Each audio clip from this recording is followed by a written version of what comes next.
gran amigo que se llama Felipe Valencia. Felipe es una persona, es un ingeniero forestal con el que tuve la fortuna de estudiar. Entonces uno en la vida se va como por lugares muy distintos, pero es muy hermoso encontrarse a las personas de la vida haciendo cosas tan bonitas como estas. Entonces los voy a dejar con Felipe y pues cualquier cosa acá estoy también en la presencia. Porfa, más allá de que sea una, pónganle mucho cuidado, es algo hermoso de verdad y al final hablamos de eso. Entonces vamos sin más preámbulos. Por fin ya Felipe se nos logró unir, había como algunos problemas. Entonces, Felipe, yo te voy a hacer acá co-host de la reunión para que puedas proyectar y todo eso. Y bienvenido. Voy a aprovechar entonces, no te había presentado pues porque teníamos esa dificultad de ingreso, pero creo que ya lo logramos. Gracias para todas y todos. ¿Cómo están? Siempre, Felipe, que tenemos un invitado, Hola. algo, o sea, siempre es una ley así invariable en este curso. Incluso uno no se pudo conectar definitivamente, pues nos mandó la presentación y la montamos, pero nada. Bueno, chicos, chicas, les presento a Felipe Valencia Rendón. Felipe es el codirector de Madre Tierra Permacultura, es el fundador de Madre Tierra Permacultura en Colombia. Él es ingeniero forestal de la Universidad Nacional, como les dije, tuve la fortuna pues de estudiar con él la carrera ya hace casi 20 años, más o menos nos estamos graduando, o sea, eso fue ayer, Felipe, el tiempo pasa volando. Tremendo.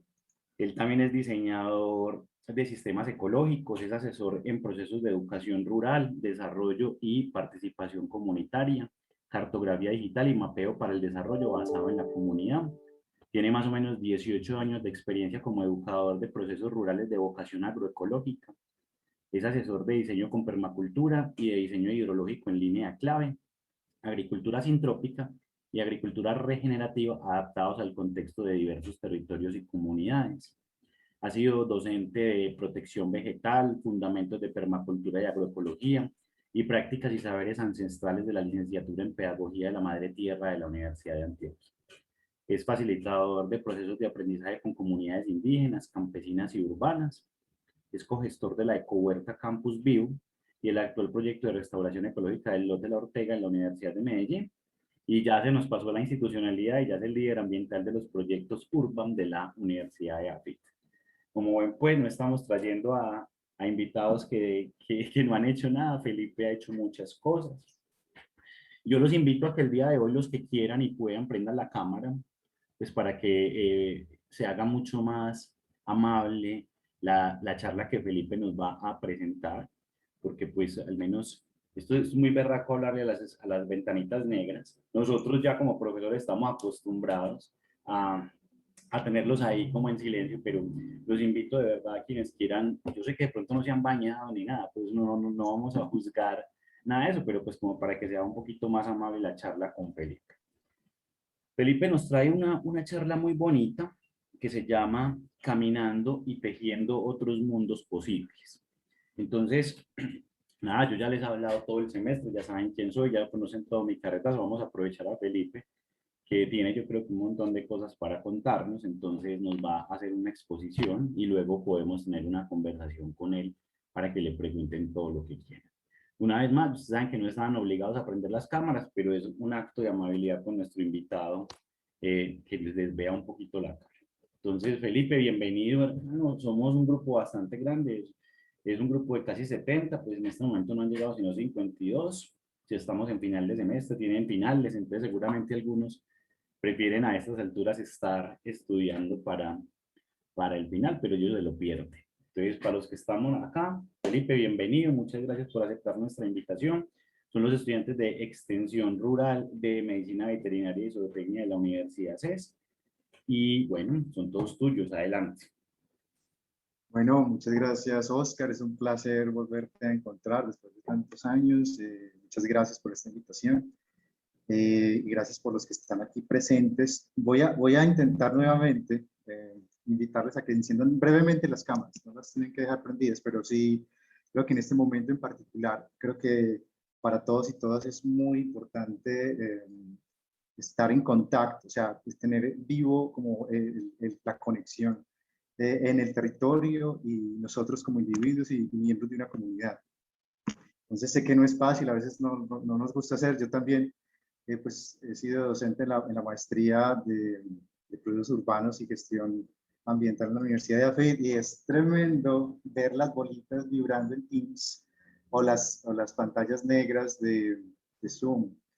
Y les cuento pues que para mí es muy vital esto porque mi actividad antes de pandemia era hacer convites con comunidad campesina, neocampesinos, urbanos, indígenas, afrodescendientes en muchas partes de Colombia. Entonces sí que necesito pues como mucho ese acompañamiento y les agradezco a los que me encienden las cámaras brevemente.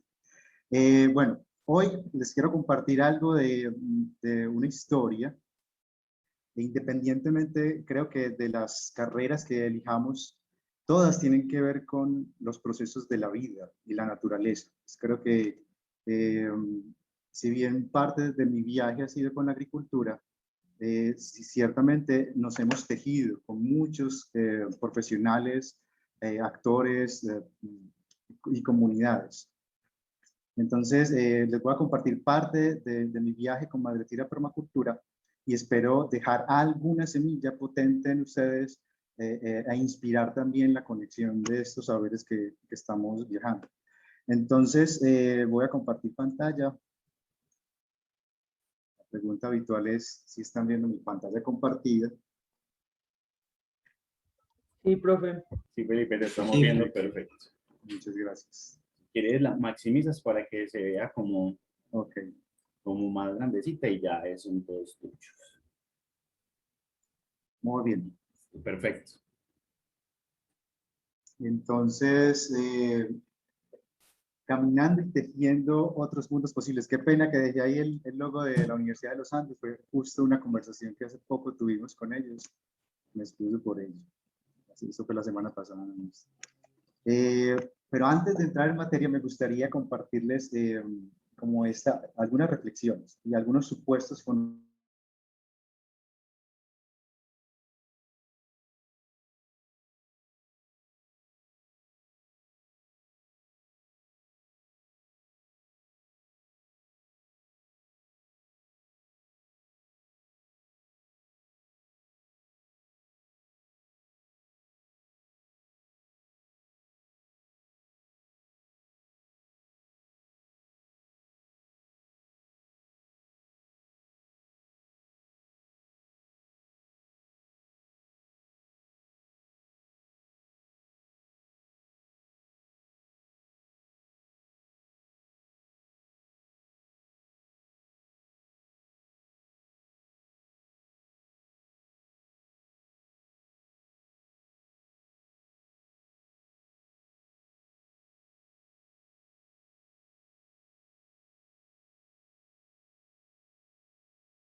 naturales. Creo que esto es algo que, sobre todo ahorita, está tomando cada vez más relevancia. La pandemia nos ha hecho repensarnos y visualizarnos diferente en el mundo en el que vivimos. Sin embargo, pareciera que nuestras acciones están en contra de esto. Desde hace más de 40 años, la Revolución Verde planteó solucionar los problemas de hambre en el mundo. Sin embargo, miren lo que ha pasado con la tecnología, las grandes áreas de bosque perdidas, aún esto no se logra. Pero si vamos también como a lo que se activa en nosotros como seres que hacemos parte de la naturaleza, estamos viviendo momentos de reflexión profunda y de manifestación. Digamos, esto lo conocimos todos en el 2019, con las manifestaciones en Chile, pero era el reflejo de lo que estaba pasando en forma más amplia en todo el continente. En Colombia también lo vivimos con mucha fuerza.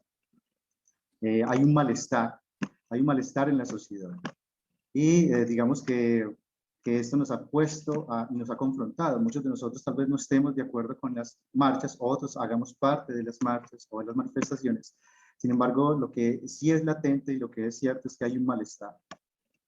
Estamos buscando la paz, estamos buscando el buen vivir para las comunidades. Esto es más reciente, no es el 2019 que tengo la fecha allí. Esto fue hace poco en el punto cero. ahí cerca de la Universidad Nacional, en las marchas y el paro que estamos viviendo actualmente. Pero esto no es nuevo. Eso lo hemos vivido en muchos momentos, en muchos lugares, en muchas culturas. Este, por ejemplo, fue el encuentro en Alexanderplatz, justo antes de la caída del muro de Berlín. La gente salió a manifestarse, pero también en la década de los 70 el movimiento hippie y antiguerra, que sobre todo pues, tomó mucha relevancia en Norteamérica, pero que luego se divulgó por muchas partes del mundo. Más atrás, en 1917, la revolución bolchevique y todo el malestar en la sociedad respecto a la tiranía y el imperio ruso de aquel entonces. En la década de los 40 se iba consolidando una búsqueda de muchas décadas de las mujeres por el derecho al voto. En la 1930, la marcha de la sal. Todos reconocemos a este personaje que en forma muy pacífica pues orientó pues algo que no ciertamente desembocó en algo pacífico. Hubo mucha muerte detrás de esta manifestación. Somos parte de la naturaleza y hay otro supuesto fundamental. Los combustibles fósiles hicieron posible el mundo como lo conocemos hoy. O sea, esos aparatos que tenemos enfrente de nosotros, nuestros celulares, algunas vestimentas, los medios de transporte, los medios de comunicación, pues derivan del petróleo. Podríamos decir que incluso somos hijos del petróleo. Nuestra generación se ha levantado en torno a esta fuente de energía y fuente de recursos. Desde más o menos la década de los 40, con la revolución industrial, pues empieza una gran aceleración, un proceso de crecimiento, lo llamamos así, un proceso de desarrollo. Otro supuesto fundamental es que al ir descendiendo la extracción de estos combustibles fósiles y otros recursos básicos, tendrá que haber un retorno a un modo de vivir menos consumista. Eso parece que lo estamos percibiendo. Algunas personas están haciendo pequeños cambios alrededor de la forma en la que están consumiendo. Alimentos orgánicos, buenas fuentes de los productos no maderables del bosque, fuentes no contaminantes. Sin embargo, todavía el grueso de la población está todavía viviendo una dinámica consumista muy, no tan positiva. Otro supuesto fundamental es que vivimos una crisis ambiental y de efectos tan grandes que no los podemos predecir. Recordemos los incendios en 2019, aún siguen ocurriendo en algunos procesos. Siempre que hablamos del cambio climático nos muestran a veces fotografías de la Antártida o del Polo Sur sin embargo, en Colombia, miremos aquí, por ejemplo, cómo el Nevado del Ruiz en la década de los 70 estaba con una amplia capa de nieve. Ahora, hace cerca de 15 años, la había perdido casi por completo. Pero no nos vamos tan lejos. Aquí estamos en Medellín y cuando hay tormentas o aguaceros torrenciales, pues hay árboles que estamos en Laureles, en la avenida 70, y podemos ver el efecto en los bajos de nuestras vías y puentes. Esto fue, recuerdo, hace más o menos como 10, 12 años, en una serie de aguaceros muy fuertes que vivimos aquí en Valle de Aburrá. Y esto también está muy conectado con la mala planificación que tenemos en nuestras ciudades. Esto es algo reciente. No sé si recuerdan la noticia del río Medellín con olas, un oleaje y un desbordamiento que vivimos hace unas pocas semanas. Nosotros tuvimos la poca fortuna de estar en un valle en donde en algún momento se decidió canalizar todo el río Medellín. El agua tiene memoria y el agua regresa. Digamos que esto lo quería como presentar porque parte de esto que he nombrado tiene que ver con el surgimiento de una herramienta de diseño y una herramienta de planificación. Esta herramienta la llamamos permacultura. La permacultura es la unión de dos conceptos, permanente y cultura. La cultura que es capaz de permanecer en el territorio. Esto surge en Australia. Estos son los dos originadores del concepto de permacultura, David Holmgren y Bill Mollison. O sea, a pesar de que sea algo que haya nacido en un lugar exótico como es Australia, en un clima tan adverso y seco, pues llama la atención de que lo traigamos a nuestro territorio, al trópico. La permacultura tiene la propiedad de adaptarse a los contextos. Básicamente es una herramienta para tomar decisiones, para planificar e invita mucho a conocer el contexto, las condiciones del lugar. Si yo fuera a definir la permacultura de una forma técnica, podría decir que es un sistema de diseño para el hogar, la energía, los desperdicios, el agua y la producción de alimentos, que se basa en principios éticos y ecológicos. Provee los conceptos, las herramientas y las técnicas, las estrategias a individuos y comunidades para empoderarse de la creación de ambientes humanos sostenibles y regenerativos. Me tomé la libertad de leerla porque esta es una de las definiciones más, digamos, difundidas de la permacultura. El concepto ha evolucionado. Es un sistema de diseño basado en la ciencia, en la experiencia y está orientado por éticas. Y estas son, digamos, como una forma muy gráfica de representarlas. Hay 3 éticas: el cuidado de la tierra, el cuidado de los seres, el cuidado de la gente y la repartición justa, la repartición con equidad. Y alrededor de estas éticas trabajamos con 12 principios de diseño que, a mi modo de ver, me sirven como modo de lentes para chequear que un sistema que diseñe cumple con esa conexión, con ese, digámoslo así también, de una forma holística, integra varios procesos vitales en una comunidad, en un territorio o en un ecosistema. Son principios muy interesantes, digamos que observa e interactúa, cosecha y almacena energía, obtiene rendimiento, aplica la autorregulación y la retroalimentación, usa y valora los servicios y recursos renovables, produce 0 desperdicios, diseña de los patrones a los detalles, diseña de los patrones a los detalles, integra en lugar de segregar, usa y procura soluciones lentas y pequeñas, usa y valora la diversidad, y esto es, entiende y usa los bordes y lo marginal. No los voy a detallar aquí con mucha precisión, porque parte de la historia que les voy a contar tiene que ver con la aplicación de este ejercicio. Cuando esos principios y éticas se desarrollan y evolucionan en un territorio, se van aclarando, dilucidando como unas líneas de trabajo, esto que llamamos los ámbitos o dominios del buen vivir en la permacultura, también se conoce como la flor de la permacultura. Estos 3 primeros que voy a nombrar suelen ser los que, por naturaleza, la gente empieza a acercarse, tal vez porque son más tangibles, tienen que ver con nuestras acciones, con lo que hacemos con nuestras manos, con nuestro cuerpo. Este es, por ejemplo, el cuidado de la tierra y la naturaleza. Aquí se convoca, por ejemplo, todas las técnicas de agroecología, agricultura biodinámica, agricultura sintrópica, etc. Hay cientos de técnicas alrededor de la agricultura. El otro ámbito sería la construcción, el entorno construido. Aquí convocamos la construcción natural, la bioconstrucción, la bioclimática, técnicas de arquitectura vernácula, por ejemplo, el rescate de formas de construir ancestrales. Y el otro ámbito tangible son las herramientas y la tecnología, todo lo que tiene que ver con las tecnologías apropiadas. Los siguientes ámbitos tienen que ver con aspectos un poco más de proceso, más de nuestra articulación en el territorio. Estaría la educación y cultura, el salud y el bienestar espiritual. Por ejemplo, la educación y cultura convoca mucho las técnicas de educación popular, pedagogía Waldorf y pedagogías alternativas. Salud y bienestar convoca, por ejemplo, la yoga o la gastronomía saludable, técnicas en general asociadas a la salud.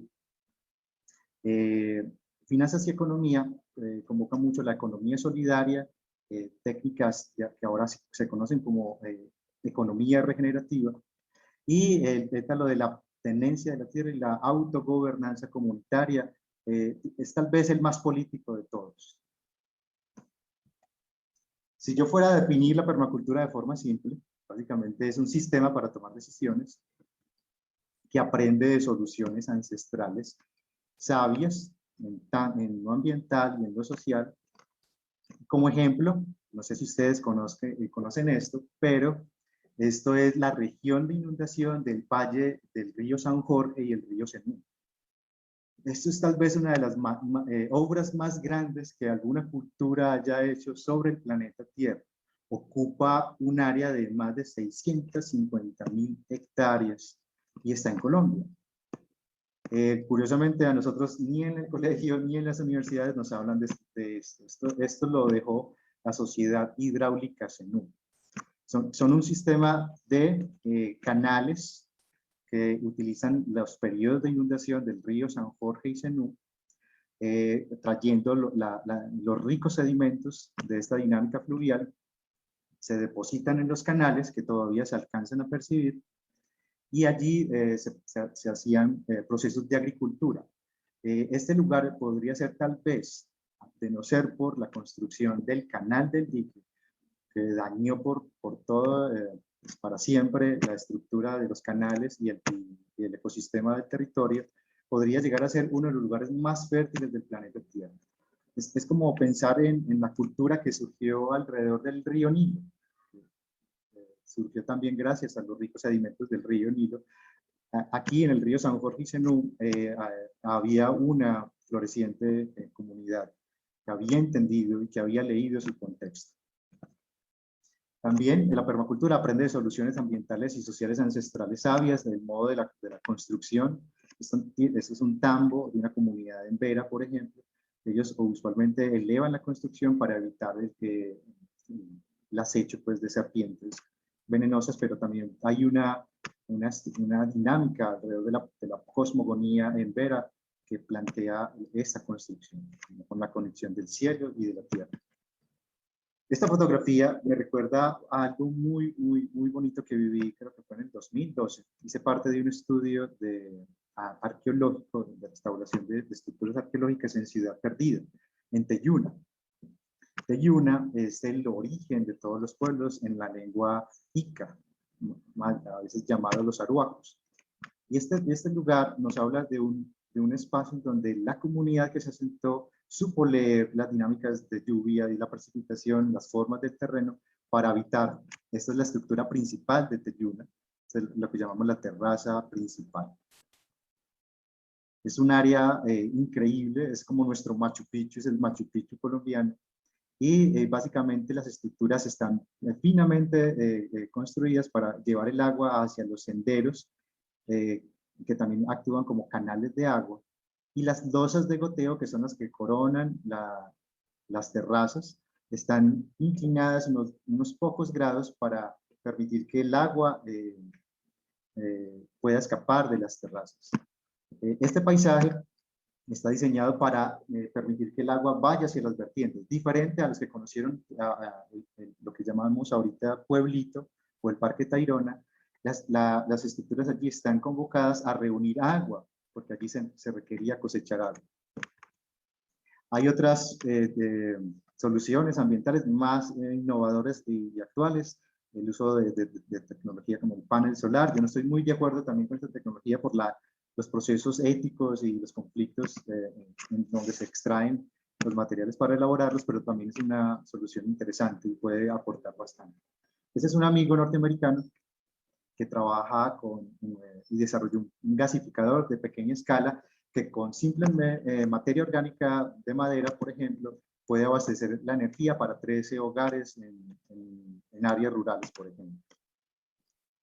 Estos son tanques de ferrocemento ampliamente utilizados en muchas partes del mundo para la cosecha de agua. En Colombia, tal vez porque tenemos abundancia de lluvia, no es aplicado, pero es interesante ver cómo en algunas regiones de Colombia, como en el Chocó, hay escasez de agua potable, aunque hay una precipitación que puede exceder hasta los 6.000, 8.000 milímetros al año. Entonces, esta tecnología la estamos aplicando en varios lugares para tener acceso a agua potable, el agua de lluvia. Otra tecnología, el baño seco, por ejemplo, el baño compostero. Poniendo a los pozos sépticos como una tecnología ya que ha sido reprobada, no es funcional, hay otras formas de manejar nuestras excretas. desde algo con más tecnología a algo tan simple como una cubeta, y esto podría conectar con un invento que nació aquí en Medellín, no sé si ustedes lo conocen, pero son las pacas digestoras Silva. Este es Guillermo Silva, el vecino de Belén, yo vivo actualmente en Belén, tecnólogo forestal, que nos ha regalado, yo digo que es uno de los mayores inventos de los últimos tiempos, la paca digestora Silva, donde puedes manejar en 1 metro cúbico cerca de media tonelada de restos orgánicos. Ya en varios pueblos de Antioquia, como Heliconia y Argelia, están cambiando los rellenos sanitarios por pacas digestoras Silva, sin producción de vectores, ni enfermedades, ni malos olores. Es impactante lo que puedes lograr con una paca digestora. Pues bien, la permacultura reúne todo esto para que trabajen bien juntos. Este es un ejemplo de cómo una finca de unos amigos en México, en Huatusco, Veracruz, es tal vez el lugar que climáticamente se acerca más a Colombia. Ese es un ejemplo de un territorio rural diseñado con permacultura. Hay un proceso de restauración, esto era antes potreros para ganadería, suelos degradados. Ahora son cerca de 250 hectáreas de una finca muy bien planificada y con unos bosques recuperados. También se aplica en pequeñas áreas. Esta, por ejemplo, la pequeña granja de un amigo también en México, de Holger Hieronimi, en Erongarícuaro, Michoacán, planteando cómo se puede habitar en los márgenes de los pueblos, en las zonas periurbanas. Y así como es una herramienta que permite diseñar el paisaje, también desde hace ya cerca de 40 años se viene consolidando como una red, como un tejido, un movimiento internacional de practicantes, diseñadores y organizaciones. Entonces, digamos que hay muchos practicantes y diseñadores en todo el mundo. En Antioquia, por ejemplo, nosotros nos hemos congregado en lo que hemos llamado la convergencia de permaculturas y acciones por la vida, en donde no solamente llega la gente que practica como tal el diseño con permacultura, o la gente de la agroecología, también vienen personas desde el mundo de la economía, del teatro, las artes y la política. Yo recuerdo en este encuentro nos reunimos cerca de 120 personas durante 5 días a compartir los procesos que se venían dando en la bioregión de Antioquia. Muy bien. Y últimamente hemos estado haciendo cursos de esto, ya llevamos cerca de 5 años en el Huila, en San Agustín, desarrollamos un curso de diseño de sistemas ecológicos y permacultura, en donde difundimos como esta herramienta para quien habite la ciudad, para quien quiera habitar el campo, o para quien quiera replantear los procesos en su ámbito cotidiano. Entonces hemos tenido estudiantes desde Rusia, China, alguna vez becamos cerca de 65 campesinos, y becamos comunidad indígena en estos encuentros. La permacultura, me gustaría como nombrar algunos de los libros, por si ustedes se sienten llamados y convocados como a conocerlo un poco. Este libro es publicado en el 2002, es Permaculturas, Principios y Caminos más allá de la sostenibilidad. David Holmgren y su compañera Sue Dennett desde entonces ya estaban planteando que más que la sostenibilidad, el discurso de la sostenibilidad estaba quedándose corto, ciertamente estaba haciendo más discurso que acción directa, y se está planteando ahora más la regeneración. Ya ahora, cuando se habla de agricultura regenerativa, tal vez algunos lo hayan escuchado, pero ya desde principios del año 2000 se estaba hablando de esto. De hecho, desde la década de los 80, un arquitecto, tal vez ahorita mencione su nombre y su referencia, ya estaba planteando el desarrollo regenerativo o la agricultura regenerativa como un camino. Este libro es más reciente, muy recomendado, se llama Retrosuburbio, plantea como acciones muy diseñadas para su entorno allá en Australia, pero que podríamos de alguna forma leer como patrones y adaptar a nuestro contexto. Aquí hay otro autor que hace poco lamentablemente falleció, Toby Hemingway, tiene un libro muy interesante, se llama La permacultura de la ciudad, que plantea soluciones en lo urbano. Y bien, estos son mis maestros, también mis amigos, con los que hemos tejido los cursos en San Agustín, y nos lleva ahorita como a plantearnos eso de la ecociudad. Ahora la palabra eco se le está colocando a todo, incluso nosotros en la Universidad de Medellín desarrollamos la eco-huerta, la ecociudad, los ecobarrios. Pues bien, ha sido un sueño pues de muchas personas, es muy utópico lo que vemos en estas imágenes, pero de alguna forma ya está empezando a ocurrir. Es una terraza en un centro de trabajo solidario en Londres. Este es un ejemplo de una ciudad que fue planificada, se llama Auroville, en la India. Ya está desarrollándose algo, ya llevan varias décadas en el proceso de trabajo. Si bien estas dos estructuras que acabo de mostrar o áreas tienen que ver con personas u organizaciones que tienen recursos para financiarlos, también en lo local está pasando. Esto es el barrio Aguacatal, esto es en Cali, es un barrio muy particular donde se reúnen personas de estrato 1 y estrato 6 en el mismo barrio. O sea, es impactante. Cali, tal vez lo hemos visto ahorita en las noticias, yo tengo familia allá, tengo medios hermanos que están allá. Ha sido muy complicado lo que se ha vivido en la ciudad de Cali, pero es también por la forma tan particular en la que se ha desarrollado Cali. Tú puedes encontrar en una cuadra barrio de invasión y en la siguiente mansiones. Es increíble. Y en el Aguacatal, no, digamos que se da esa pequeña Cali en un área muy, muy concentrada. El barrio del Aguacatal surgió como un barrio de interés social en la década de los 80. Era antes una pista de motocross y las personas que empezaron a llegar allí eran algunos docentes de universidad o obreros de algunos procesos en la ciudad. Y ahora, después de 35 años, la gente vio como los árboles que sembraron empezaron a crear un ambiente diferente, algo que los puso a pensar en que proteger ese lugar era importante. Y surgió una dinámica de creación del ecobarrio en este territorio, de los que hicimos, pues, participamos, tal vez muestre algo más adelante. Esto me conecta también con algo que un amigo de aquí del territorio de la Comuna 13, él es el ACA, Fernando. Acá tiene un grupo hermosísimo que se llama Agroarte.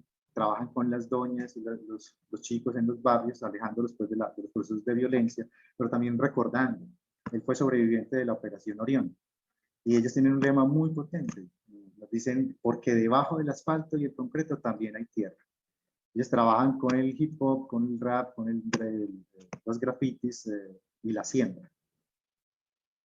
Y bueno, voy a mencionar aquí brevemente qué es eso del diseño regenerativo para contarles un poco de la historia nuestra como Madrefila Permacultura y los procesos que hemos desarrollado en los últimos años. Les contaba que había un arquitecto que en la década de los 80, se llama Paul Reed, empezó a plantear la necesidad de confrontar este discurso de la sostenibilidad. Entonces, digamos que este diagrama nos muestra hacia la izquierda lo que podríamos llamar como un desarrollo degenerativo. Es el uso de recursos sin discriminar. Si fuéramos mejorando eso, pues hay un uso de recursos eficiente, pero sigue siendo degenerativo. Y luego hay el proceso de conservación de recursos, una moda, algo que se puso de moda en la década de los 60 y los 70 y que incluso a nuestros países apenas tal vez está llegando con algunos rasgos. El desarrollo sostenible es lo que podríamos empezar a nombrar aquí como una afiliación con la naturaleza, o sea, tener una cierta empatía con la naturaleza. Sin embargo, si caminamos en torno a entender que somos parte de esa naturaleza, tal vez empecemos a imitar y luego pues entrar en la dinámica de la restauración para luego pasar a cuidar la naturaleza. Tal vez algunas organizaciones y personas ya están en ello, pero todavía como sociedad en pleno no lo hacemos. El diseño regenerativo, los procesos regenerativos plantean cambiar por completo ese paradigma de que somos nosotros quienes dominamos u obramos sobre la naturaleza, el hombre y la mujer por sobre la naturaleza. El diseño regenerativo plantea llegar a ser naturaleza. Digamos que sabemos que esto es un proceso de transición. Por eso ahora cada vez más vemos propuestas desde la arquitectura regenerativa, el diseño regenerativo, la agricultura regenerativa. Esto que acabo de nombrar, como este viaje que estamos procurando, sembrando y haciendo con acciones reales y concretas, pues se vive en varios niveles, desde el organismo hasta la cuenca o hasta toda la biorregión, y la idea es que esto en algún momento sea una visión planetaria, ¿cierto? Ya en forma más concreta, les voy a compartir la herramienta con la que yo suelo trabajar en el diseño de los territorios. Y esto es lo que conocemos como la plataforma de diseño regenerativo. Es una forma de visualizar el paisaje, dándole prioridad a ciertas capas. La primera de ellas sería el clima, por ejemplo, porque cuando hablamos del clima, además del clima atmosférico, dirección de los vientos, fuerza de los vientos, la lluvia, también hablamos del clima humano, porque cada uno de estos elementos que está aquí es determinante de la siguiente capa.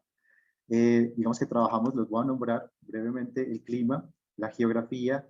Cuando diseñamos y entendemos claridad de la geografía y el clima, pues definimos el agua, el acceso y las vías, cómo y dónde va la vegetación y cómo trabajar con la fauna y los seres que habitan el territorio. Y miren que solo hasta esta capa 6 definimos dónde van las edificaciones y las construcciones. Es decir, primero definimos claramente cómo entender la geografía, dónde van los elementos de cosecha de agua, estructuras de cosecha de agua y de ralentización del flujo de agua en el paisaje, cómo se mueve, cómo nos movemos en el territorio, y tal vez la vía está primero que las construcciones, porque una vez implementada una vía, perdura por mucho tiempo y además siempre mueve agua. Es algo que no tenemos normalmente en presente. Luego hacemos subdivisiones en el territorio, definimos herramientas para manejar el suelo y todo esto articulado, cómo mueve la economía y cómo activar la capa alrededor de la cosecha de energía o la utilización de la energía. Esto a grandes rasgos. Este gráfico aquí lo que trata de mostrar es las capas y por qué de la priorización y de ese orden en el momento de diseñar. Lo que está más arriba tienen menos facilidad de cambio, o sea, requieren más energía para cambiar. Lo que está más abajo requiere más energía para cambiar. Tiene más facilidad de cambio. Perdón. Y en este eje, lo que está acá requiere menos tiempo para cambiarse, y este de acá requiere mucho tiempo y energía. Muy bien. Por aquí veo la mano de Alejandra. Hola, profe. Te quería preguntar, ¿esta escala de permanencia está basada como en esos principios que mostraste al principio de la permacultura? Sí, de hecho, sí, Alejandra. Sí, de hecho, qué bien que lo mencionas. En el origen de la plataforma de diseño regenerativo está la esencia de la permacultura.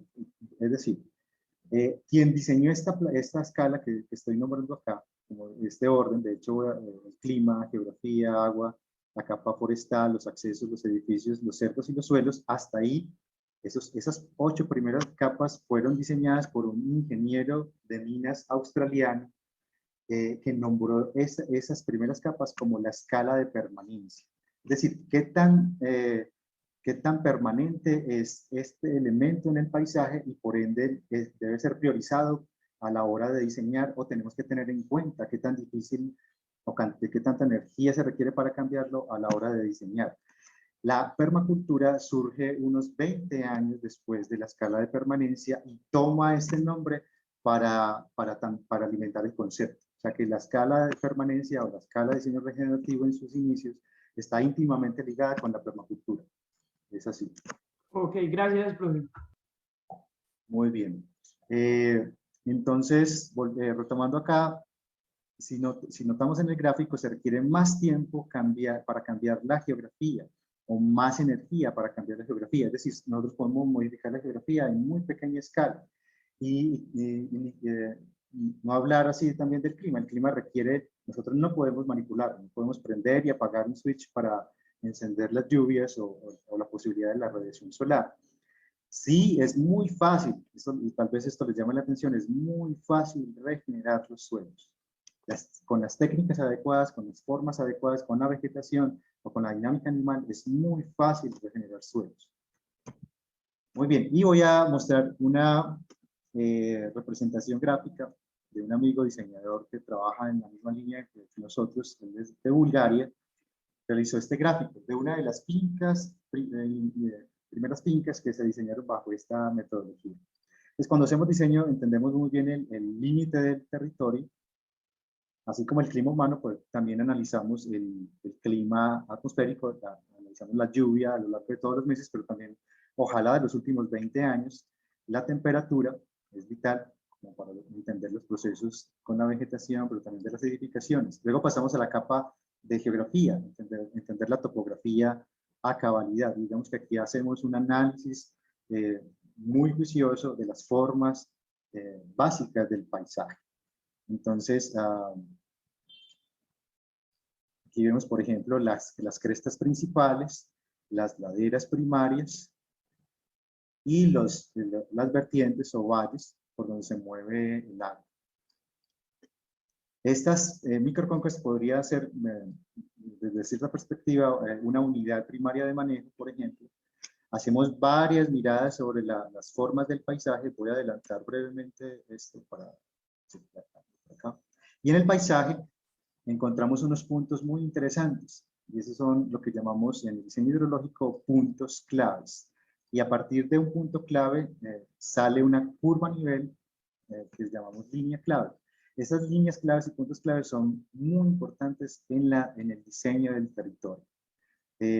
Porque así como están en conexión con las vertientes, nos van a, y bueno, aquí muestro un poco más del detalle que hacemos al estudiar la topografía, entendiendo cuáles son las zonas de mayor pendiente, las zonas más suaves en el paisaje, para luego entender cómo se mueve el agua en el paisaje. Entonces, los puntos que he nombrado ahorita, que son los puntos claves, nos van a indicar en el paisaje puntos de inflexión, puntos en donde por naturaleza se reúne el agua. Y esos puntos, unos metros más abajo, podemos ubicar presas o paredes. Es lo que llamamos reservorios. Y los reservorios van conectados con canales de irrigación que utilizan solo la gravedad. No hay tuberías y allí en juego, solo la gravedad. Es un sistema de riego altamente eficiente. La parte alta de los reservorios, el área de captación, la parte abajo de los reservorios, las zonas de retención de humedad, y donde salen las tuberías debajo de los reservorios que conectan con canales, serían las zonas de irrigación. Esto es tal vez una de las formas más eficientes de riego de un paisaje. Luego de diseñar el agua, pues pasamos, como les decía, con las vías y los accesos, cómo se puede desplazar en el territorio. Luego de los vías y accesos, la vegetación, qué tipo de vegetación va en cada lugar, dónde se debe tener bosque, restauración, sistemas agroforestales, sistemas silvopastoriles. Y luego de la vegetación, dónde están ubicadas la infraestructura, dónde están ubicadas las edificaciones. Y así, esto nos ayuda a entender en el detalle en cada lugar cómo se hace el manejo del suelo, los patrones de siembra, la utilización de la energía en el paisaje y cómo se activa la economía. Esto es, digamos, un ejemplo real. Eso es un lugar que todavía es funcional. Es una finca también inicialmente diseñada en Australia. Actualmente es un territorio diseñado para la habitación de personas en comunión con producción de madera y sistemas silvopastoriles. Muy bien, ese es como en esencia el diseño regenerativo. Y para nombrar, pues voy a listar algunas de las técnicas, prácticas, metodologías que son comunes en el diseño regenerativo. Está, por ejemplo, el diseño hidrológico, que es el keyline, que alcancé más o menos a esbozar con los puntos claves y las líneas claves. El manejo holístico, el manejo holístico como herramienta administrativa inicialmente surgió para trabajar alrededor de la ganadería. Sin embargo, se ha consolidado como una herramienta de administración de cualquier proyecto que tenga que ver con procesos ambientales. Y estos son muy amplios. Pues, mucho de lo que hacemos sobre el planeta Tierra tiene que ver con la naturaleza. La permacultura también es convocada por el diseño regenerativo. Los procesos de pueblos en transición, SERI, la estrategia de manejo de cero residuos, sistemas de humedales, la propuesta de la cuna a la cuna, el método Prosilva de restauración, muy nacido en Europa, la integración del reino fungi, de los hongos, en los procesos de regeneración de los suelos, y lo que conocemos como carbon farming, la cosecha de carbón.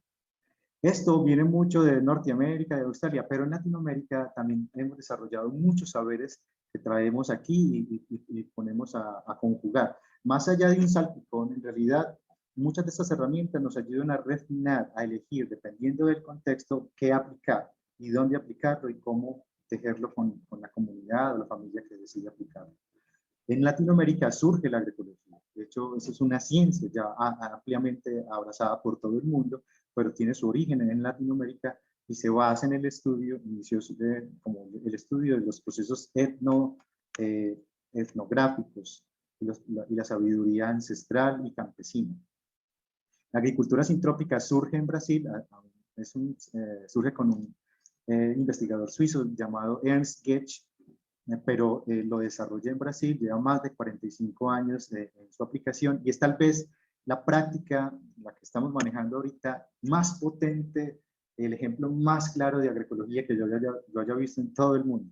Es impactante lo que puedes hacer con la agricultura sintrópica, tal vez muestre algunas fotografías ahora. La soberanía alimentaria como concepto que supera más allá de la seguridad y la autonomía alimentaria, la soberanía alimentaria abraza, nos invita a construir un camino para decidir qué semillas sembramos, cómo las sembramos y cómo las comercializamos. La metodología de campesino-campesino, que también podría ser de neocampesino-neocampesino, o sea, se aplica pues como para muchos procesos, pero básicamente nos invita a ser cada uno de nosotros ejemplo de lo que queremos difundir. El derecho a la ciudad y el buen vivir como banderas que están resignificando de cómo habitamos los territorios y cómo vivimos los territorios. Entonces voy a contar aquí brevemente, espero no haberme extendido, creo que tengo un poco de tiempo todavía, y contarles un poquito más de nuestra historia como Madre Tierra Permacultura. Madre Tierra Permacultura es una iniciativa familiar. Somos mi hermano Julián y yo, somos hermanos gemelos. Yo tengo la fortuna de haber llegado acompañado a este mundo. Con Julián es médico veterinario. Él es médico veterinario y agroecólogo. También de corazón se ha vuelto también músico. Pero Juli y yo estuvimos separados durante muchos años, cada uno trabajando en diferentes ámbitos. Sin embargo, fue el trabajo por la tierra quien nos unió. Decidimos en el 2011 retirarnos de las ONG en las que trabajábamos, en procesos agroecológicos muy bellos, sí, pero creo que necesitábamos aportar de forma diferente. Entonces decidimos crear Madre Tierra Permacultura, que como les digo es una iniciativa familiar. Okay. Me deja pasar. En nuestros inicios pues trabajamos mucho con procesos de planificación rural. Participamos en lo que llamábamos el sistema de aprendizaje tutorial, es un bachillerato de vocación agroecológica. Los jóvenes allí en el bachillerato, al practicar álgebra, matemáticas, química, física, en realidad también trabajábamos mucho la planificación de las veredas.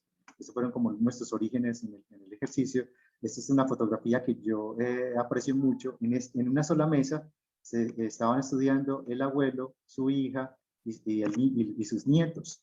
En esta vereda, el 98% de la población se graduó del bachillerato con nosotros. Un proceso maravilloso en donde toda la comunidad estaba volcada en el proceso de planificación de su territorio. También hicimos parte con algunos amigos en San Rafael y dimos origen a algo que allá se llama la Reserva Táibara. Ayudamos a planificar este territorio, tuvimos una finquita cada de 2 hectáreas, estábamos protegiendo un área de cerca de 7 hectáreas de reserva forestal. Ya no tenemos la finquita allí, decidimos venderla porque nos habíamos estado moviendo mucho por Colombia. Entonces, sin embargo, el proceso sigue allí. Siguen siendo nuestros amigos. Y esta era la finca que teníamos. En realidad era un charco con finca. Le decíamos mundo aparte. Y esta es mi familia. Mi madre Marta, mi hermano Julián y mi hermano Camilo. Es como la esencia y la base de Madre Tierra Permacultura. Entonces, aquí una referencia de cuando surgimos como iniciativa, como empresa. Y voy a mencionar algunos ejemplos de los últimos 3 años, tal vez, en lo que estamos actualmente trabajando. Este es mi hermano Julián. Aquí, por ejemplo, está trabajando con un proyecto que se llama Proyectarte, Cultivarte para la Paz, donde fusionan la agroecología, el trabajo comunitario, los procesos psicosociales, el trabajo con los jóvenes y los adultos en el territorio. ya hacen convites, están activando procesos y juntas agroecológicas, la siembra diversa, la conexión con procesos y proyectos de las corporaciones autónomas regionales, digamos que abrazando esto y digamos conjugando las búsquedas de esos organismos. Aquí están sembrando unas varas ecológicas, ensayando como ese proceso con la, creo que es Cornar en el caso de San Rafael, el equipo que trabaja con mi hermano, muy implementando estrategias alrededor de la forma en la que se puede ser soberanos con la alimentación. Lo que no se produce en la vereda, por ejemplo, es abarcado a través de una estrategia que se llama Mercajuntos, donde todos se organizan y se turnan el mercado en el lugar de abastecimiento y los alimentos son llevados a la vereda. Esto ha generado un ahorro impactante en la comunidad. Es como ven, el ejercicio no solamente tiene que ver con la agricultura, tiene que ver con la economía, con los procesos culturales, con los procesos sociales. Producción de panela, antes se compraban las plántulas en un lugar cercano al oriente antioqueño, ahora es la misma comunidad que produce sus plántulas para los procesos de agricultura. Procesos hace parte del establecimiento de sistemas agroforestales que se han activado. Allí en particular trabajamos con cerca de 35 familias, donde se han montado ya cerca de 35 bosques de comida o sistemas agroforestales. Están en proceso de establecimiento y consolidación. Muy dirigidos hacia el autoabastecimiento y también se están articulando mercados locales. Bueno, este es un proceso amplio en el que está trabajando mi hermano en particular. Y digamos que aquí menciono que en esa propuesta de economía regenerativa, entendemos que la economía es más amplia que simplemente el capital financiero. Y procuramos inventariar, detectar, entender los diferentes capitales que pueden estar en un territorio. Pues hablamos del capital vivo, el capital espiritual, el capital social, intelectual, material, el financiero y el experiencial. La palabra capital ha sido muy prostituida. En realidad, muchos de nosotros hemos tenido como cierto escozor con el capitalismo, por ejemplo. Sin embargo, si nos vamos a la etimología, la palabra capital significa la cabeza, aquello que es importante. Por eso en la antigua Grecia y Roma, el Capitolio era donde estaban las personas que eran los sabios que tomaban decisiones. Bueno, en la actualidad no están allí los sabios, están otro tipo de personas, pero esto hay que resignificar, hay que volverlo a entender de forma diferente. Muy bien. También hemos trabajado en procesos de rediseño de asentamientos humanos. Aquí estamos con los amigos del Cabildo Musurrunacuna, de la comunidad Inga, de la etnia Inga. Musurrunacuna significa el pueblo o la gente nueva. Resulta que el Cabildo Musurrunacuna fue la comunidad indígena que perdió sus tierras luego de la avalancha de Mocoa. Fue la única comunidad indígena que perdió su tierra. Fue muy cerca del movimiento. Algunos de ellos perdieron familiares en esa avalancha. El gobierno durante mucho tiempo estuvo gestionando un área para el reasentamiento, pero ellos tuvieron que cambiar completamente de modo de vida. Ellos estaban habituados a la selva, a los productos del bosque y de la selva. Y la tierra que les asignaron era un potrero. Ellos nos convocaron, unimos varias fuerzas con algunas organizaciones como Casa Colombia, la Fundación Viracocha y los recursos del Lush, que es una marca de cosméticos consciente que invirtió en el proceso, y conectamos el diseño con permacultura. Aquí ven detrás, pueden ver como los principios éticos y principios de diseño, la escala regenerativa, y fue increíble cuando nos sentamos y fusionamos el ejercicio con los principios de vida Inga. Todo cuadraba perfectamente, la comunidad abrazó la propuesta de una forma muy, muy bonita y permitió esto, rediseñar el asentamiento. Esto parece muy extraño que las chagras sean rectangulares, pero ciertamente la comunidad Inga, cuando se asienta en un territorio, plantea las chagras rectangulares. Y aquí hicimos un ejercicio muy bello de cómo diseñar con el agua en el paisaje y planificar el nuevo asentamiento. De este proceso de diseño también se diseñaron una comunión entre arquitectura vernácula y técnicas actuales de construcción, y se construyó la casa madre, que dio origen como a la casa modelo para los diferentes hogares de las familias que están habitando el territorio. Entonces el ejemplo pues, de esa construcción, eso fue después de diseñar, pues pasamos a la acción y se empezó a gestar el proceso. También nos hemos articulado procesos aquí en los márgenes del Valle de Aburrá, y este es un proceso que trabajamos en la vereda Granizal, que está en frontera de Medellín con Bello, y activamos un proceso muy hermoso de agroecológico, del cual pues sucedieron muchas cosas, todavía la dinámica se sigue viviendo allí. Creo que el primer momento cuando llegamos fue en el 2013, pero luego volvimos a conectar en el 2016, y en el 2019 y a principios del 2020 todavía estábamos allí interactuando en un territorio muy complejo, densamente poblado, en un área cercana a 45 50 hectáreas, pueden estar habitando más de 22.000 personas. Es impactante. Esta es la parte más alta en donde algunos de los predios cuentan con algunos micro predios donde trabajamos y activamos. La parte de más abajo es más densamente poblada, pues hay muchos problemas sociales. Y sin embargo allí estas herramientas que parecen como muy complejas y mucha carreta, en realidad se pueden adaptar y se pueden trabajar de forma muy sencilla con las familias. Aquí, por ejemplo, estamos haciendo planificación del predio con la familia. También a través de la alegría y el juego, pues entre siembras y sonrisas, pues se teje más bonito. Y este proceso dio origen a una organización que ellos llamaron Acoger. Nosotros nunca sembramos organización en ningún territorio. Es la gente misma que cuando está junta y se tiene confianza decide organizarse.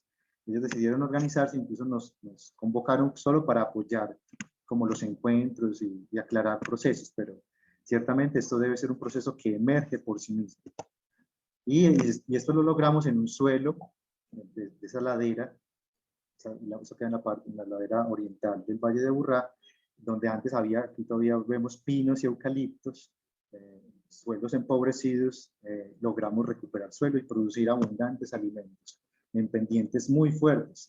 De hecho, yo pulí la técnica de terraceo gracias a Norbey, un campesino tremendo, con la que ni siquiera utilizamos trinchos. Desarrollamos una técnica con solo palines y asadón para hacer mejores terraceos, emulando un poco lo que habíamos conocido en Perú cuando recorrimos por allá esas tierras tan interesantes desde el diseño hidrológico. Y bueno, miren, ahí está la muestra de cipreses, de eucaliptos atrás, y en los suelos la abundante comida que se puede tener. Y bien, esto es Acoger. Ellos todavía mucha agua pasada pues, debajo del río, ellos siguen tejiendo ya procesos. Y esto es más reciente. Activamos también una cooperativa de ahorro y crédito familiar. Las familias allá se organizan y crean su propia dinámica de microcréditos. Hemos creado con ellos también sistemas agroforestales. Este es un ejemplo un poco más reciente de esto. Este es el predio de Rosana y su familia. Ya Rosana tiene 7 hijos, y son 3 hijas y 4 hijos. Y su compañero en un predio que no supera los 1.000 metros cuadrados. Y allí en el año 2019 empezamos un ejercicio de establecimiento de un sistema agroforestal, mostrando que el camino del bosque, el camino hacia el bosque, puede estar inicialmente lleno de alimentos, y luego el bosque sigue produciendo alimentos. Ese es el cambio que vio el predio de Rosana. En este momento ya está mucho más denso, hay fuente de diversas plantas, manejamos los estratos bajos, bajo, medio, alto y emergente, como emulando la estructura del bosque y produciendo abundante comida. De hecho, me ha sorprendido, Ana también y Marina, ellas, pues claramente cuando llegó la pandemia, pues la organización con la que trabajaba decidió no continuar con las actividades por todo lo que ya sabemos, y sin embargo las mujeres siguen sembrando, siguen produciendo y han activado un proceso económico muy bello en el territorio. Cuando yo las he llamado, me sorprendía que me dijeran: Felipe, aquí está mejor que antes, tenemos comida, tenemos producción, montamos gallinero, Aleida está criando conejos, cabras y vacas. Es impactante lo que estas mujeres han logrado. Y miren pues la diversidad en la producción, en este proceso de soberanía alimentaria que se teje en el territorio. También hemos participado de procesos urbanos. Aquí está mi compañera Carla y sus amigas, inicialmente en la UBA Sin Fronteras. Activamos un ejercicio de siembra. El INDER nunca entendió la propuesta, pero ahora Carla, por ejemplo, activó un huerto. Lástima, no tengo fotografía de ahora, pero la huerta está todavía mejor. Ahora tengo acá, en la próxima charla la monto. Es impactante lo que han logrado. Ya llevan cerca de 2 años con una huerta perenne impactante en Castilla. Estos son los procesos del diplomado de los ecobarrios de Cali, dándole significado a eso. ¿Qué es eso de los ecobarrios? Es el barrio San Antonio en la ciudad de Cali, que es patrimonio histórico y cultural de la nación. La gente allí, como en las terrazas, estaba empezando a activar procesos de agricultura. Y cómo es importante eso, que hablábamos del clima humano, para gestar los procesos. O sea, es muy importante cómo tejemos las relaciones y los vínculos en nuestro territorio. Como les decía, este barrio, este es otro barrio, este es el barrio La Guacatal, es un barrio muy curioso, gente del estrato 6 y estrato 1 en el mismo barrio, por aquí todos sentados y planificando unidos pues el territorio. Allí con ellos también hicimos, esta es una fotografía muy graciosa, yo la tomé con flash, entonces quedé como si fuera un Photoshop todo raro. Sin embargo, acabamos de hacer una paca digestora Silva. Empezamos como cerca de 30 personas y unieron otras 15 o 20 en el camino del barrio. Y esta es como se ve una paca digestora después de culminar. La gente sigue con su tejido. Justo hace una semana me mandaron un video de otras pacas que han seguido montando, manejando todos los restos orgánicos de su territorio. Esto es lo que hemos hecho en la Universidad de Medellín. Eso es parte de la planificación del diseño regenerativo que hemos planteado allí. Inició con una ecohuerta, fue como una invitación de un estudiante que ahora se convirtió en todo lo que llamamos Campus Vivo, el sistema de gestión de la sostenibilidad de la Universidad de Medellín. Y hemos dado origen a lo que llamamos el sistema social, económico, ecológico, regenerativo. Una forma más sencilla, si han visto todos estos mapas conceptuales y mapas con principios y procesos que he mostrado, pues lo hemos vuelto un poco más sencillo. Cuando hablamos del sistema social, económico, ecológico, regenerativo, lo que planteamos es que es necesario diseñar el territorio.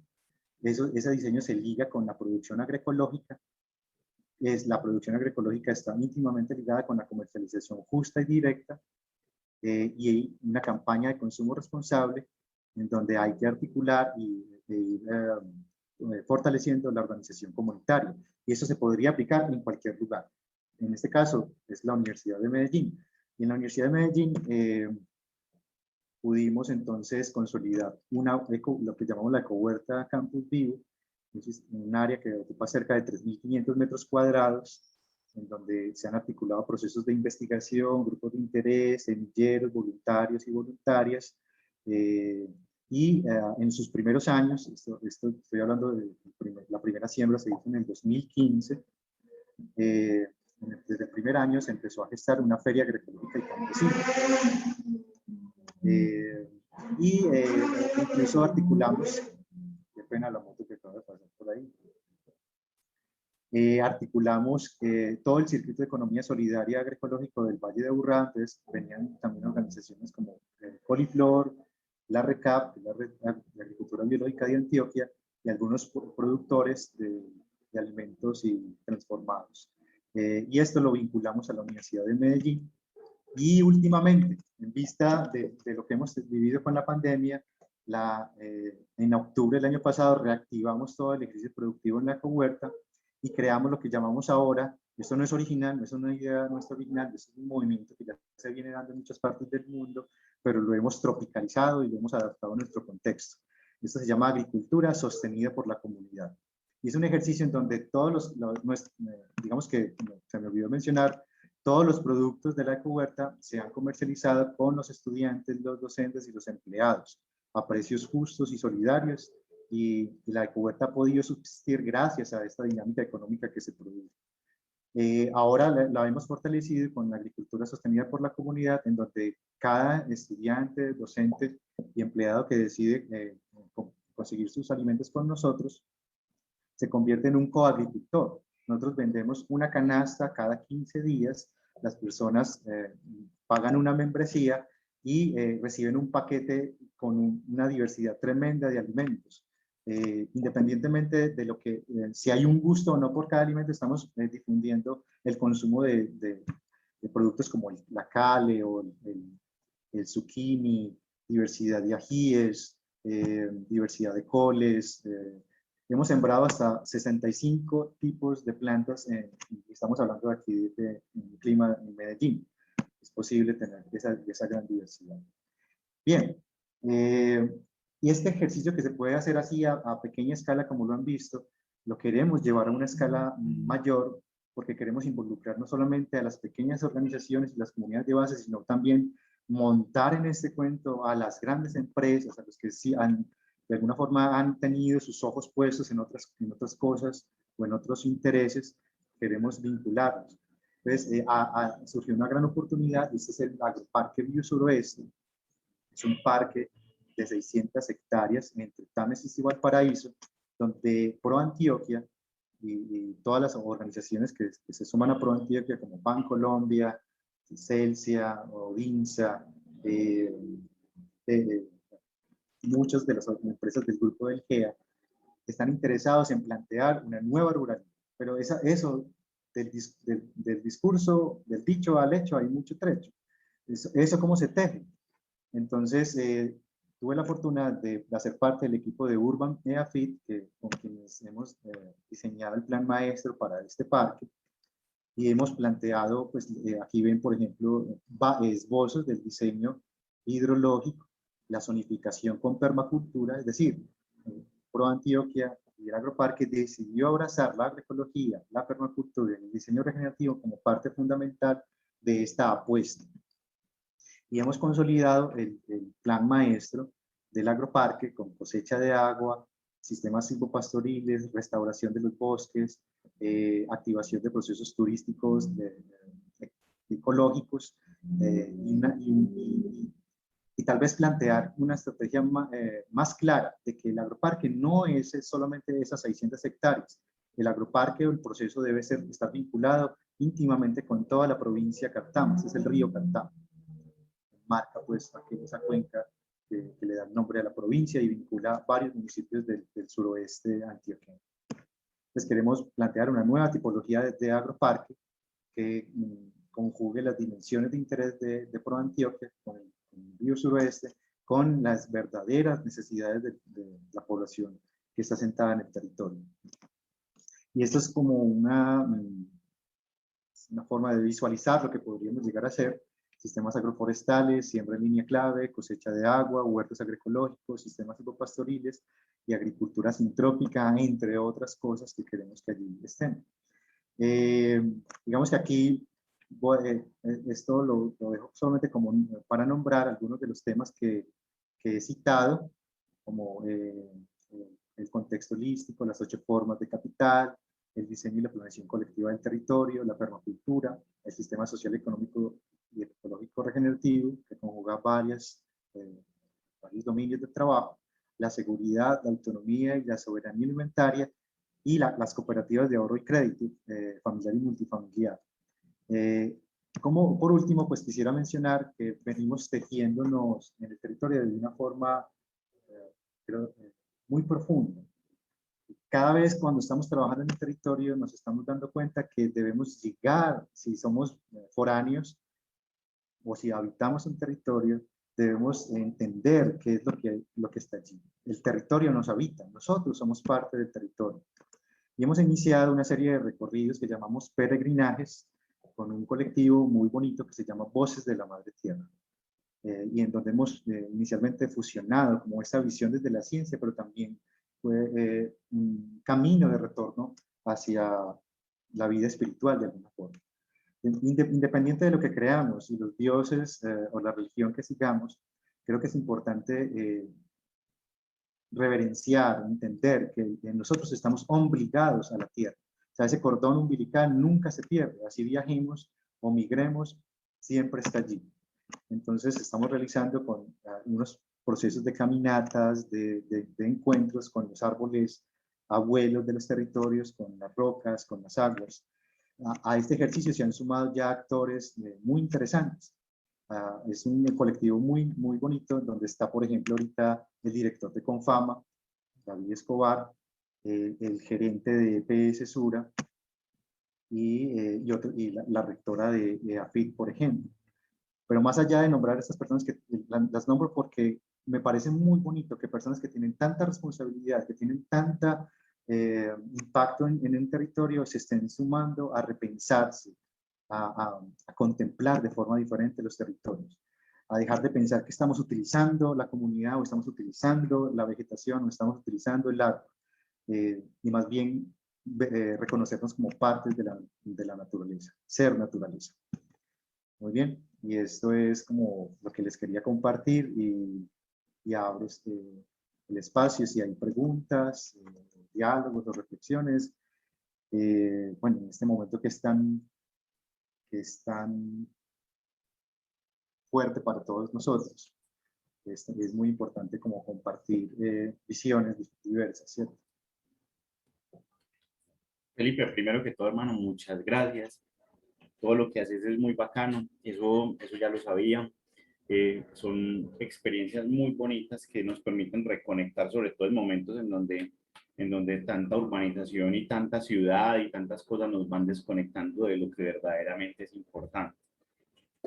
Los muchachos acá están en extensión rural, o sea, ellos es como la materia en la que nos acercamos a la comunidad, pero en la coyuntura en la que estamos, pues no pudimos hacer un ejercicio de acercamiento precisamente con la comunidad por todo el tema de la bioseguridad, de las prácticas, de los encierros. Entonces, realmente fue muy difícil para mí y para todos hacer un curso de extensión rural sin estar cara a cara con las personas, ¿cierto? Yo quisiera que ellos te preguntaran pues cosas, pero yo antes de que ellos intervengan aquí quiero preguntarte algo. Sabemos que la extensión rural es un ejercicio de presencialidad, eso es muy difícil hacer extensión rural de forma virtual por la necesidad del contacto, de la mirada y de cómo las comunidades se relacionan con los saberes a partir del lenguaje corporal, ¿cierto? Del intercambio y los diálogos que muchas veces estos medios digitales no nos permiten construir como de manera fraterna, ¿cierto? Estos medios son muy fríos, mira pues que es difícil prender la cámara, es difícil interactuar desde la casa. E incluso hemos explorado a lo largo del curso las dificultades que tienen estas comunidades, por ejemplo, como acceso a Internet, por ejemplo, para tener una charla Zoom, para ver un video en YouTube, pues, el tema de que hay casetas comunitarias, pero no hay energía para mover los equipos. Entonces, hemos también descubierto pues un montón de falencias que tenemos, que no estamos preparados. ¿Cómo has enfrentado tú desde tu organización y desde los trabajos que haces ese tema digamos, la dificultad para entablar el diálogo fraterno con las comunidades? Muy buena pregunta, Oscar, gracias. Pues yo les confieso algo.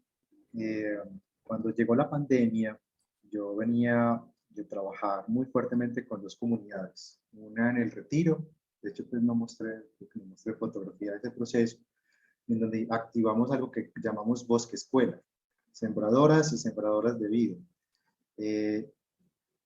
Y venía tejiendo procesos con un grupo de mujeres en Granizal, que se mostré algunas fotografías. Las organizaciones con las que yo estaba trabajando, porque de alguna forma Julián y yo lo que hacemos es sumar fuerzas con organizaciones, decidieron en el caso nuestro parar las actividades. Yo me negué, o sea, de hecho debatí con las organizaciones para que eso no pasara, porque había formas diversas. Creo que todos ahorita tenemos WhatsApp en la ruralidad. Se puede manejar muy fácilmente WhatsApp y hemos visto también cómo novelas WhatsApp han salido a la luz y se pueden activar formas, ya sea con audios o videos, procesos. En el caso mío, las organizaciones no lo abrazaron y coincidió en ese momento con la búsqueda de AFIP para que yo trabajara con ellos. Entonces, terminé trabajando todo este año en forma virtual. Para mí ha sido brutal, o sea, el cambio de pasar de una vida muy dinámica afuera a estar desde la virtualidad. Pero te cuento esta historia porque mi hermano sí logró continuar con su dinámica rural incluso en la pandemia. Los primeros meses que fueron más, la gente tenía más miedo y se activó una dinámica y crearon un ejercicio muy bello por WhatsApp. Y en algún momento la comunidad quedó tan conectada que decidieron entre todos sumar esfuerzos para montar internet en la vereda. Entonces se montó internet en la vereda y se gestó directamente de forma mancomunada entre la comunidad y la organización de Proyectar. Y se montó internet. Y se acordaron dinámicas y los convites de la comunidad siguieron vigentes. Cada 8 días hay convite. Vaya o no vaya la persona que acompaña el ejercicio, porque estos procesos dependen más de la gente que de nosotros. De hecho, yo diría, a veces lo siento así, yo necesito más a mis amigos campesinos que ellos a mí, o sea, porque yo encuentro ya donde plasmar mi necesidad interna del servicio. Entonces, creo que yo los necesito más a ellos que ellos a mí. Entonces, si hay ya comunión y confianza, la gente sigue. Mi hermano, por ejemplo, desarrolló un ejercicio, ya hay una dinámica de reuniones por WhatsApp y reuniones virtuales utilizando la internet que se montó en la vereda. Y ahora que hay posibilidad de algunos viajes, ya cada mes se viaja y se concentra actividad 2 o 3 días, guardando las precauciones, guardando todo lo que se requiera, pero ya es posible. En mi labor actualmente con EAFIT, yo sí he podido gestar la posibilidad de ir a territorios, entrevistarme con las personas del territorio y con los actores que están allá mediando en los proyectos. Entonces he podido solventar eso de alguna manera. Pero en forma concreta, sí hay formas. El WhatsApp y la telefonía nos permiten buscar, se pueden hacer programas radiales. Hace poco justo con un profesor de la Universidad de los Andes, trabaja con sus estudiantes microprogramas de video y radiales, presentaciones muy cortas, pero muy potentes. Entonces, cuando esto llega a la comunidad, o sea, a veces la imagen vale más que 1000 palabras. Entonces, es utilizar como estas herramientas. Sí, Felipe, es que el ejercicio, pues precisamente de mis estudiantes este semestre es que tienen que producir un material de comunicación audiovisual tipo video corto, donde transmitan la esencia del proyecto en el que están trabajando. Entonces, era pues como también para ver de primera mano, tú que trabajas todo esto, para que ellos no se sientan como, porque yo sé que muchos me han manifestado, pues pucha, es hacer extensión oral con un video, pero yo ya les he mostrado aquí varias experiencias exitosas con el profesor Holmes de la Universidad de Antioquia, que trabaja mucha extensión rural y digamos es un pionero como en el tema del WhatsApp rural. Entonces hemos visto como algunos ejercicios como muy interesantes. Nada, le abro la posibilidad de preguntas a los muchachos. Aprovechen a Felipe que lo tenemos unos 10 minuticos más. Sí, pues para que cerremos esta sesión. Si tienen algo que preguntarle, adelante, esta es la oportunidad. Profe, hola, sí, yo te quería preguntar en cuanto, ¿cómo ha sido como la extensión, la diferencia cuando haces extensión en comunidades más retiradas de la ciudad a cuando haces esa extensión en las comunidades que son más cerca de la ciudad? ¿Si has encontrado diferencias y cuáles han sido? Sí, esa es muy buena pregunta y de hecho yo la viví en carne propia. Durante cerca de 9 años yo fui coordinador de un programa de educación rural en el occidente antioqueño. Trabajé en Olaya, Giraldo, Sopetrán, Uramita y Peque, que son, y Peque, no sé si lo conocen, no sé si quieran prender sus cámaras, qué bacano poder como pillarnos ahí. Yo bien despelucado, o sea, el que esté despelucado no tenga problema. Les cuento que, pucha, yo me demoraba 8 horas de Medellín hasta Peque. Yo me bajaba del bus, desayunaba y alquilaba una mula. Y me iba en esa mula 9 horas hasta una vereda, varias veredas que quedan alejadas allá en Peque. Peque es la verdadera capital de la montaña, no alce la mano el que conoce Peque. O sea, Peque es tremendo. O sea, uno llega a una parte alta, ve un letrero que dice bienvenidos a Peque y luego empieza el bus a bajar y uno ve un pueblito por allá y queda todavía 1 hora bajando. es impactante. Te cuento, mi experiencia con la comunidad rural dispersa fue fascinante. Yo no había conocido, yo soy, pues nací en la ciudad de Medellín, me crié en Envigado, pero yo no había conocido gente más amable y querida que la gente que vive más alejada. O sea, son supremamente amables, formales, siempre te saludan en el camino. Me acuerdo en Pequet que todavía encontraba mujeres ancianas que caminaban descalzos. ¿Ustedes se vieron el Hobbit o el Señor de los Anillos? ¿Se acuerdan de los pies de los hobbits? Haga de cuenta. O sea, eso existe. O sea, la gente que nunca se puso un calzado tiene los pies así, gordos, grandes.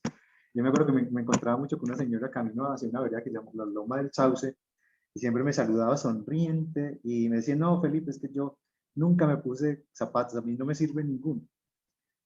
Bueno, para decirles que la gente del campo rural disperso es muy querida y muy amable, y los procesos siempre fueron muy fáciles con ellos, todo fluyó muy bien.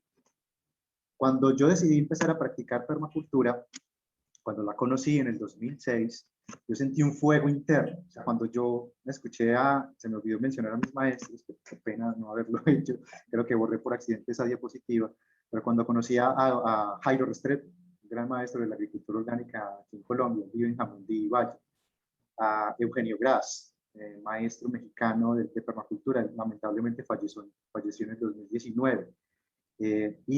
Sebastián Piñeiro, líder del movimiento Sin Tierra de Brasil. Yo sentí un fuego tremendo. O sea, yo les debo confesar que cuando yo estaba estudiando con Oscar, yo estaba perdido. Yo estaba desconectado de la carrera. Durante todos esos años estuve perdido. Yo no sabía si eso era lo que yo quería hacer. Y me sentía miserable. Todos esos años de universidad me sentí miserable. Yo me sentía como que estaba fuera de lugar, como de vivienda. Pero cuando conocí la permacultura y los procesos agroecológicos comunitarios, yo sentí ahí, ese es mi lugar.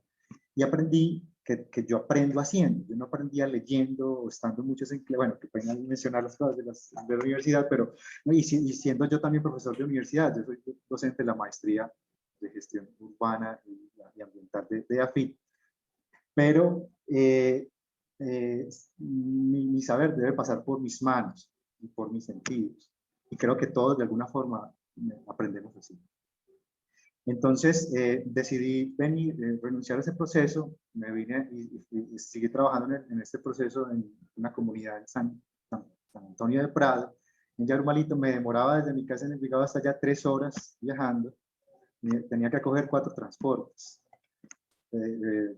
microbús, metro, un montón de transportes, y luego moto hasta llegar a la vereda.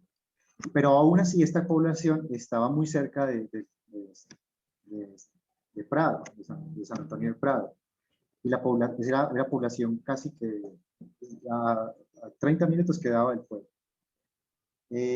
Muy difícil, personas que están muy bañadas por los procesos de la ciudad, la distracción con la televisión, unos ritmos diferentes, con unas demandas diferentes. Yo tuve estudiantes, claro, yo me retiré de ser coordinador del programa a ser tutor directamente. Entonces yo fui profesor de vereda. Y yo me iba un lunes y regresaba al pueblo. O sea, me quedaba en la comunidad, visitaba a mis estudiantes, uno por uno en sus casas, además de los trabajos grupales, me iba a conocer a sus familias. Y la realidad de esas familias era brutal. O sea, me tocó salvar a varios jóvenes de que los golpeara el papá fuertemente. Me tocó lidiar con un embarazo juvenil, una chica de 14 años, que me lo contó a mí, me dijo, Felipe, ¿cómo se lo decimos a mi papá? Me van a matar. Me tocó ir con ellos a contarles la noticia. Ciertamente tenía estudiantes de 12 años hasta 45 años. O sea, el bachillerato era bien particular. Yo trabajaba todas las materias y todos los grados del bachillerato. Solo en una pequeña porción del grupo encontré afinidad. Mucha gente solo quería ir por un cartón. Y lo que yo quería entregar era más, pero mucha gente iba por el cartón. Entonces era difícil, fue muy difícil, muy drástica la diferencia. Es muy diferente. Pero debo decirte también que en el contexto de Granizal, que está relativamente cerca de la ciudad, es el segundo asentamiento de población desplazada más grande del país, me encontré gente que fue desplazada hasta 3 veces de sus fincas. Imagínense uno perder 3 veces su casa, su tierra, su cultivo. O sea, me queda difícil a mí incluso entender cómo se recuperaron de eso. Y allá encontré gente con una capacidad de amar y de dedicarse tremenda. Entonces hay de todo.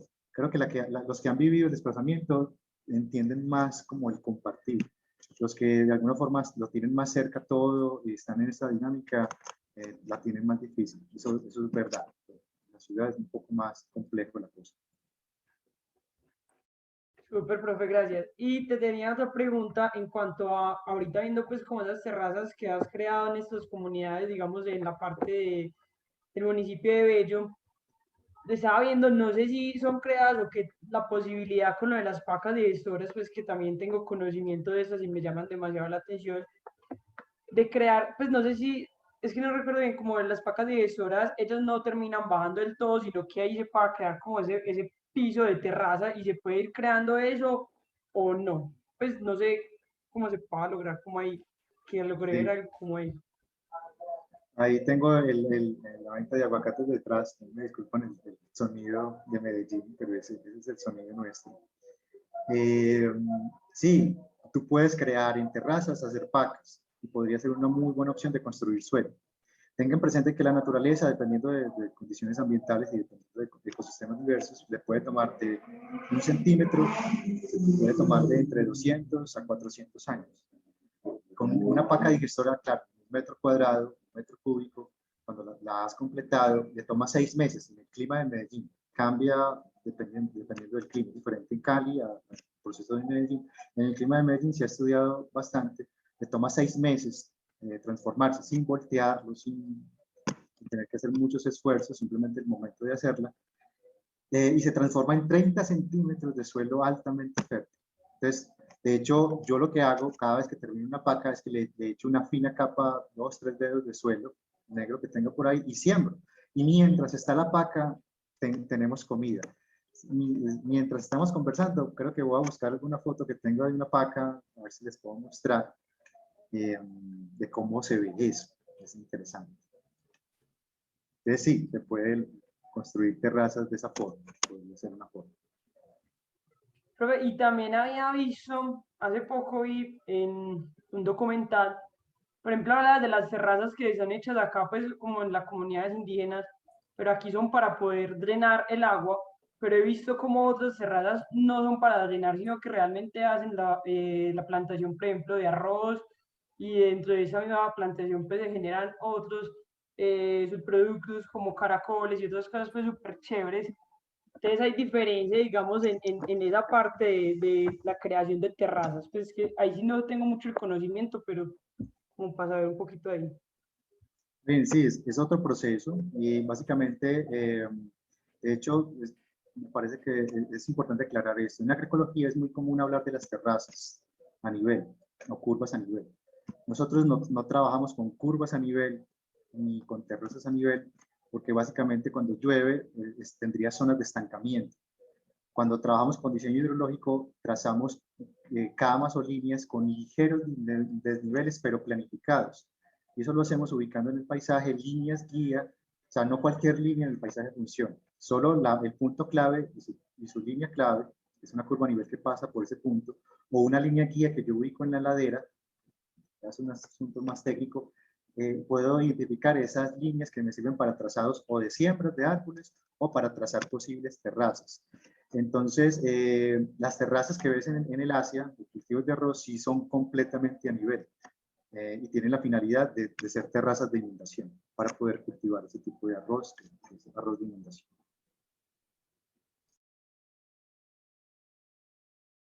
Bueno, chicos, ¿alguien tiene otra pregunta? Muchachos son a veces muy tímidos, no aprovechan el conocimiento. Felipe, esos procesos que llevan a cabo ustedes, ¿tienen algún apoyo por parte del Estado o es simplemente iniciativa de ustedes, pues económicamente hablo yo? Sí, muchos de ellos, en realidad, con Madre Tierra ha pasado, Madre Tierra Permacultura ha pasado algo interesante. A Julián y a mí nos llama una organización de base que ha gestado recursos con cooperación internacional y nos piden colaboración para configurar el proyecto, o incluso nos llaman, a veces como pasó con la Asociación Ecológica Madre Monte de Retiro, nos llamó para que les ayudáramos a escribir el proyecto y a ver si se ganaban el recurso. Lo hicimos y lo ganamos, y nosotros mismos administramos el capital para poder trabajar. Entonces a veces pasa mucho eso. Con la comunidad Inga, por ejemplo, ellos nos llamaron y decidimos empezar una campaña de recolección de fondos, de crowdfunding, y también con Lush Cosméticos, que decidió financiar parte de los primeros ejercicios. Entonces sí, ha sido un proceso de gestión diverso. A veces las propias organizaciones, a veces nosotros participamos de ello también. Quisiéramos en algún momento gestar un proceso productivo, o digámoslo así, pasivo, que nos genere capital para nosotros mismos invertir y no tener que estar colocando la mano. O sea, no me gusta, pero es que el Estado acá, el gobierno acá no le ha aportado a esto, pero ni muy. O sea, es muy poco lo que uno ve o sea, todo se queda en burocracia, y cuando llegan en estos programas, llegan capitales a las comunidades, llegan muy poco. Yo no sé si mostré, qué lástima no haberles mostrado esas fotografías. Yo trabajé también con patrimonio natural en el bosque seco tropical, y ahí trabajé para el mismísimo, esto lo están grabando, ahí trabajé para el mismísimo demonio, USAID, que es la Agencia de Cooperación Internacional de los Estados Unidos. Entonces, no se imaginan el contrato tan largo y las páginas y todo lo que nos pusieron a firmar, básicamente a jurarles que yo no era narcotraficante, que yo no, un montón de cosas. Pero decidí trabajar con ellos porque hay que hacer, como no sé si es como retroingeniería o hackeo es la palabra. Hay que hackear el sistema, y uno lo hackea desde adentro. Sí, yo no sé, Oscar sabe porque él es muy hábil con los computadores. Hay que hacer hackeo. Entonces, la forma de hacerlo es coger los recursos de ellos y ponerlos a plantear en procesos diferentes. Voy a decirlo rápido, qué pena que me caiga, porque estas cosas son importantes tenerlas claras. USAID no da puntada sin dedar. Esa es una frase que hizo famosa la esposa de uno de los presidentes que tuvimos en la nación. O sea, es el presidente, no lo escuchan, pero el presidente no da puntada sin dedar. Y así funcionan con las grandes corporaciones. USAID está siempre en los lugares en donde hay posibilidad de trazado de líneas de energía que llevan energía a procesos minero-energéticos en toda Latinoamérica. Yo no lo había entendido. Yo llevaba un año trabajando en los Montes de María, en El Salado, donde hubo una gran masacre. Tristemente reconocido El Salado por una gran masacre. Durante un año mataron más de 364 personas y hubo un día en donde asesinaron 32 personas. Cuando yo iba a diseñar la finca de Manuel, en España, un campesino de El Salado, yo veía muy cerca de allá unas grandes torres de líneas de energía. No le paré atención. Pero luego conocí a una chica de Guatemala que había estudiado con varios grupos de investigación en Latinoamérica todo el tejido de red de energía mineroenergética en todo el continente. Y coincidían, con análisis SIC fue muy fácil ver dónde estaban ubicadas estas líneas y la cercanía de los conflictos sociales. Es impactante, o sea, a mí, yo digo eso y a mí se me hace, o sea, como alguien planifica eso, Dios mío, solamente para sacar, tener más recursos y dinero. Pues bien, el USAID llega al territorio cuando ya están jodidos los territorios, invierten en la comunidad, pero invierten en migajas. Casi todo el capital se queda en la burocracia de las organizaciones. Cuando yo iba a trabajar con las comunidades, increíblemente, un proyecto de 5.000 millones de pesos, 10.000 millones de pesos, no tenía para invertir, para montar una biofábrica y sembrar medio cuarterón de tierra en la finca de los campesinos. Eso es absurdo. Entonces, el gobierno opera mucho en ese sentido. O sea, muchos de esos capitales llegan de estas organizaciones, pero es una engañifa, es una estrategia de distracción muy fuerte y no podemos caer en ella. O hackear, entremos al sistema y lo hackeamos. Ahora ellos me llaman. Yo, obviamente, esto lo digo acá, no sé si quedó grabado y todo, pero les digo que sí, o sea, nuestros últimos gobiernos, ¿qué digo yo los últimos? Todos los gobiernos de nuestro país han estado en contra de eso. Eso es una realidad. Y yo no estoy aquí a favor de izquierda, no. Yo estoy a favor de sembrar procesos con la gente. Yo no le creo a la democracia colombiana ni mu, por empezar a sembrar ideas allí que también habitan en mi corazón, ¿cierto?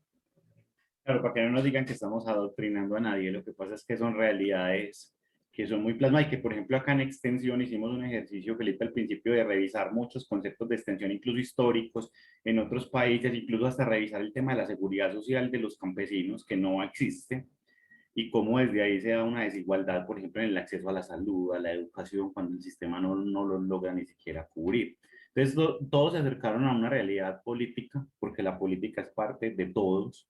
Todo ser es político por naturaleza. Cuando la gente dice, ay, yo no quiero saber nada de política, usted no quiere vivir, porque existir es ser político, ¿cierto? Y ser político no es tomar posición por un partido, sino realmente la polis es a la ciudad, ¿cierto? Ese es el principio, somos ciudadanos, tenemos algo en común y es que compartimos el mismo territorio. Y cuando uno ve esas desigualdades, pues, y sobre todo en lo rural, que es como el objetivo de esta materia, se dan cuenta del abandono tan grande.